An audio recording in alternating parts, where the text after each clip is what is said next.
하나님께 찬양하라. 만물에게 하나님의 사랑과 그 은혜와 또한 지혜가 함께 하심을 노래하고 있습니다. 오늘도 이 시편 말씀을 보면 이제 하나님께서는 사람들을 모으신다는 거죠. 사람들을 모으시고 그 가운데 하나님의 임재를 나타내시는데 하나님의 그 크고 위대하심을 나타내고 있다는 것이죠. 특별히 하나님은 약자에 대한 관심이 많으셔서 상한 자가 있습니다. 상한 자는 육체적인 상처를 입은 사람이 있고 또한 마음의 상처를 입은 사람이 있죠. 또한 내 영혼이 힘들고 어려서 곤란한 가운데 또 하나님 앞에 부르짖음이 있습니다. 그때 하나님께서 우리의 상처를 감싸주시고 치유하시는 하나님. 우리는 그 상처가 났을 때 좀 특별한 처리를 안 해도 심하지만 않으면 자연스럽게 낫는 그런 치유 능력이 있죠. 그걸 우리 자연 치유 능력이라고 하는데 하나님께서 주신 겁니다. 의사 전문의 선생님들도 수술을 하거나 특별한 처방을 한 후에도 이제 믿는 의사 선생님들 이런 얘기를 합니다. 제가 할 수 있는 건 다 했습니다. 하지만 치유하고 회복하시는 분은 하나님이십니다. 라고 고백하는 전문의 의사 선생님들을 종종 우리가 접할 기회가 있습니다. 사람을 할 수 있는 것은 다 해야 되죠. 하지만 그 이유는 하나님의 뜻을, 하나님의 능력을 바라고 보는 겁니다. 진인사 대천명이라는 말이 있습니다.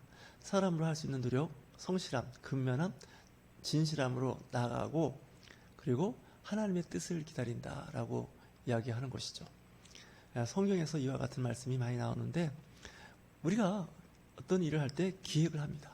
또 계획을 세워서 준비하고 일을 하지만 결국 성취하고 이루시는 것은 하나님이십니다. 내가 다 준비했습니다. 이제 성공의 길만 남은 거죠. 좋은 결과만 나올 것이다. 완벽하다 생각했는데 예기치 않은 데서 일이 벌어져서 그 일을 할 수 없는 상황을 우리는 종종 경험했고 또 주변에서 목격한 것이 현실입니다. 그럴 때마다 역시 일은 하나님이 하신다라고 이야기할 수 있죠. 이제 새해가 밝았는데 새해는 이제 계절로 치면 씨를 뿌리는 그런 시기이죠. 씨를 뿌린다는 것은 말씀의 씨앗, 우리 복음의 씨앗이겠죠. 그 말씀을 씨앗을 뿌리는 겁니다. 그것뿐이겠습니까? 직장과 또한 사업장에서도 우리는 일을 시작하는 겁니다. 일을 시작할 때 이제 결과물을 생각하고 일을 시작하는 것이죠. 사업을 하는 사람들은 지금 일을 시작하면 언젠가는 거기에 대한 결과물이 분명히 있을 텐데 성과가 있을 것이다. 사업하시는 분들은 지금 투자한 것이 100인데 아마 나중에 연말에 가면 300, 500 이상의 이윤을 내게 될 것이다. 사업에 흑자가 있을 것이다. 이렇게 생각을 하고 일을 시작하는 것이죠.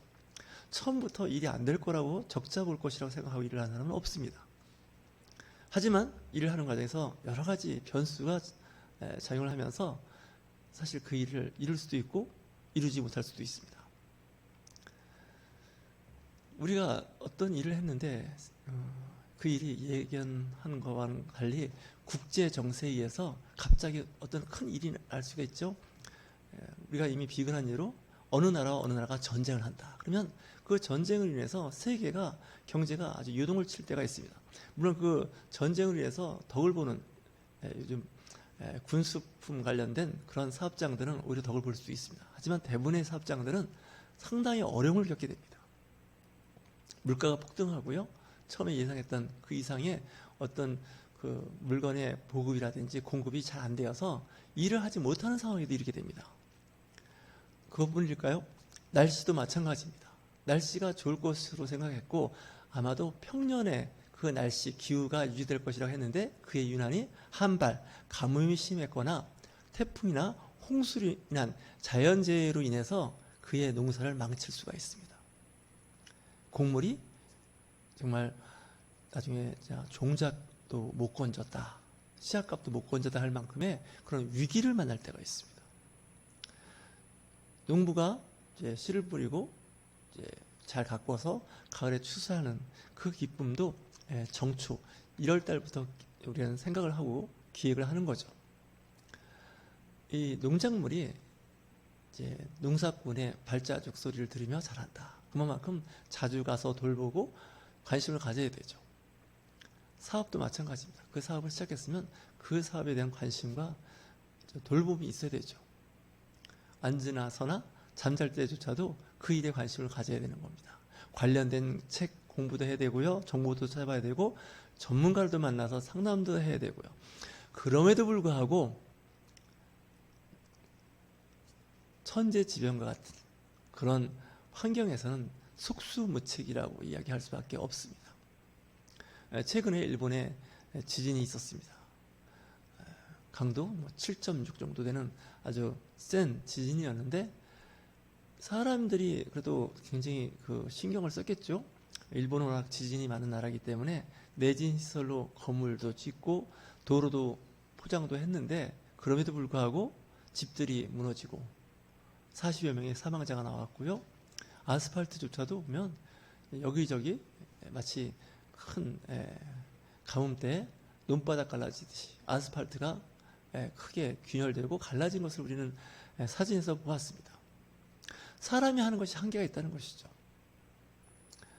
이와 같이 우리가 안전하다, 이제는 별 일 없을 것이다 라고 생각했지만 그 이상의 충격과 그 어떤 힘든 여파가 몰려오면 속수무책입니다. 시편 기자는 이와 같이 이야기하는 것이죠. 그럼에도 불구하고 하나님께서 다시 회복시키고 치유하시는데 이것도 사람이 하는 것 같지만 하나님께서 도우셔야 된다는 거죠. 사람이 잘 복구했습니다. 회복했습니다. 근데 또 홍수가 나거나 지진이 나거나 해일이 일어난다면 이건 또 힘든 어려운 상황에서 더 나빠지는 거죠. 마치 설상가상이라는 말이 있습니다. 겨울에 쓰는 말이겠죠.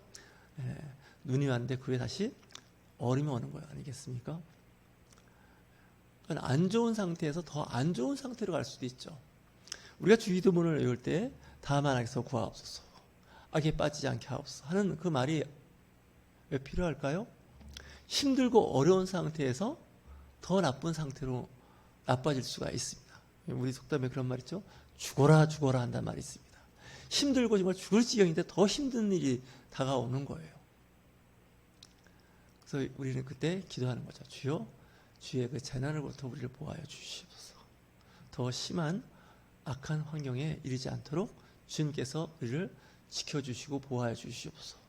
우리가 기도하는 이유는 사람이 할 수 없는 일에 대해서 전능하신 하나님께 의지하고 바라고 간구하는 것입니다. 사람이 할 수 있는 일은 사람이 하면 됩니다. 하지만 사람이 할 수 없는 일은 절대적인 하나님 그 능력에 의지할 수밖에 없습니다. 사람은 한계가 있다는 것을 아는 것이 지혜입니다. 하나님을 알고 하나님을 경외하고 하나님 말씀대로 순종해 살아가는 것이 지혜인데 그 순종과 지혜 가운데는 무엇이 있냐? 사람의 한계를 안다는 것이죠. 오늘 주님께서 말씀하십니다. 그가 별들의 수요를 세시고 그것들을 다 이름대로 부르시노다. 밤하늘의 별이 얼마나 많습니까? 하나님께서 별을 세신다는 거죠. 다 이름을 부르신다고 말씀하고 있습니다. 그래서 147편 5절에 우리 주는 위대하시며 능력이 많으시며 그의 지혜가 무궁하시도다. 하나님은 위대하신 분입니다. 전능하신 분입니다. 그분의 지혜, 위스덤 얼마나 무궁한지 그 수를 헤아릴 수 없다는 것을 알 수 있는 것이 밤하늘의 별들을 보십시오. 또한 지표상에 있는 많은 생물들을 보십시오. 그 수를 헤아릴 수 없습니다. 어떤 과학자도 전문가도 이 땅 위에 있는 그 수많은 생명체, 생물을 종류별로 다 아는 사람은 아무도 없습니다. 심지어는 자기 머리카락이 몇 개인지 잘 모릅니다. 대략 건강한 사람의 머리카락은 10만 개쯤 된다. 이 정도로만 생각할 뿐이지 알 수가 없습니다. 하지만 하나님께서는 우리의 머리카락도 다 세신 바 되었다는 것이죠.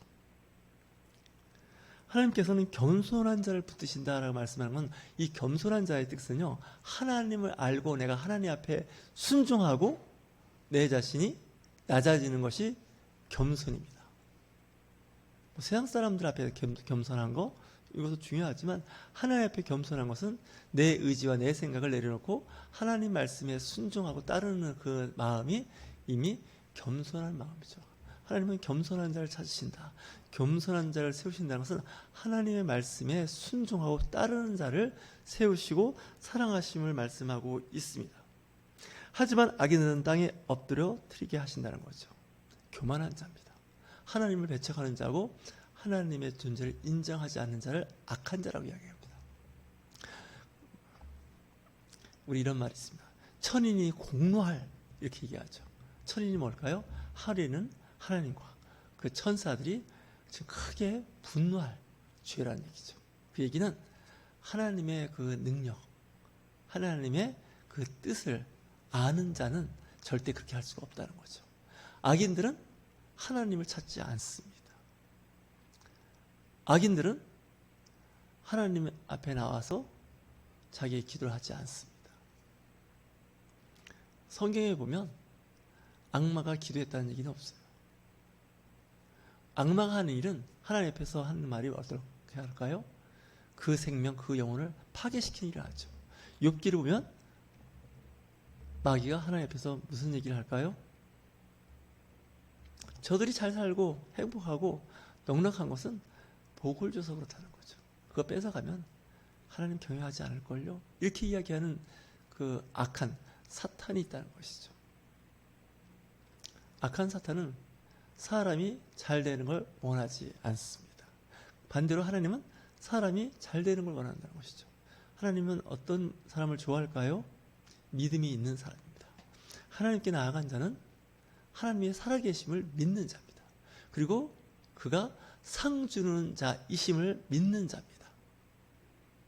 하나님 앞에 나갈 때는 믿음의 마음으로 나가는 것이죠. 믿음의 눈으로 보는 겁니다. 보이지는 않습니다. 하지만 믿음으로 볼 때 그 믿음 안에 하나님의 성령의 인도하심을 알 수가 있습니다.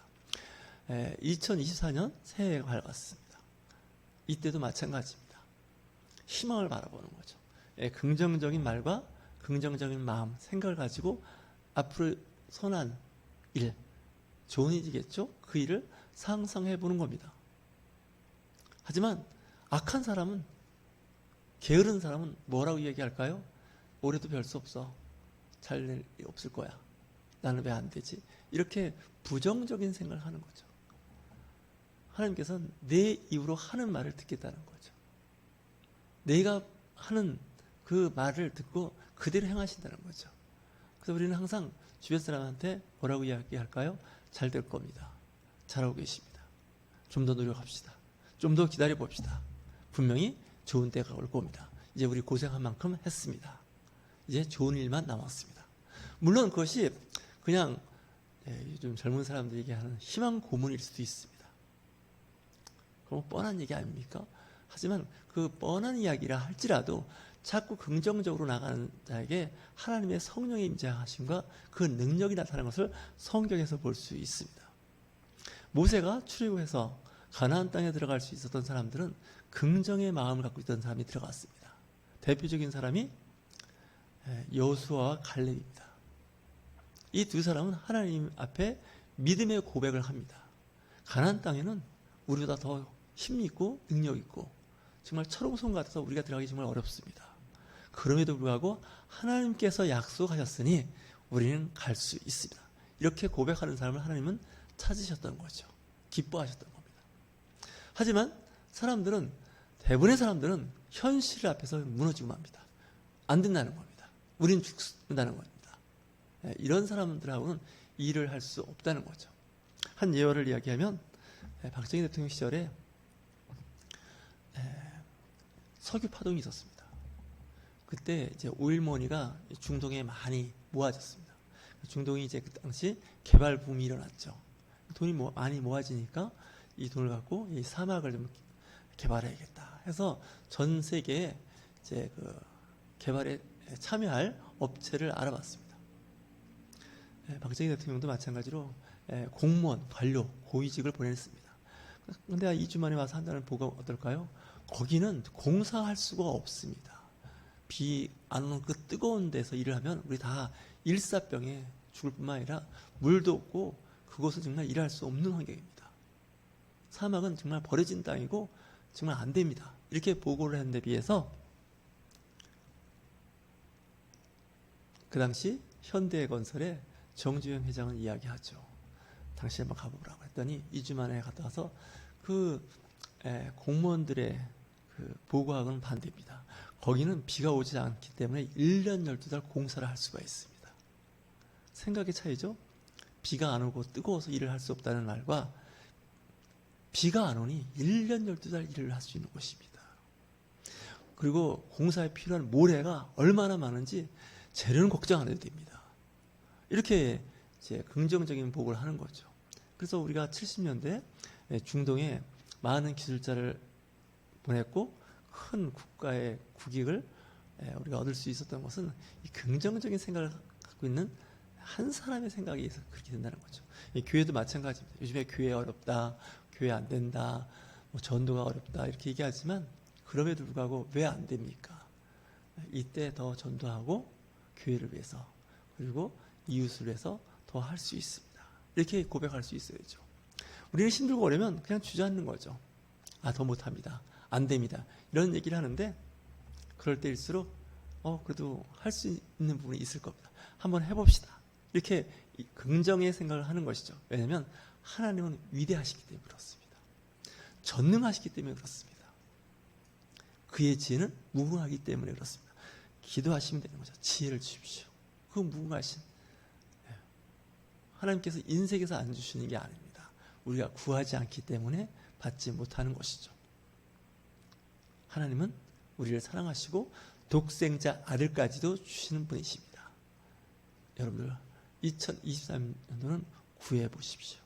공부하는 학생에게는 지혜를, 사업하는 사람들은 사업의 번성과 확장됨을, 직장 다니는 사람은 직장에서 승진하고 리더로서의 세워지게 해달라고.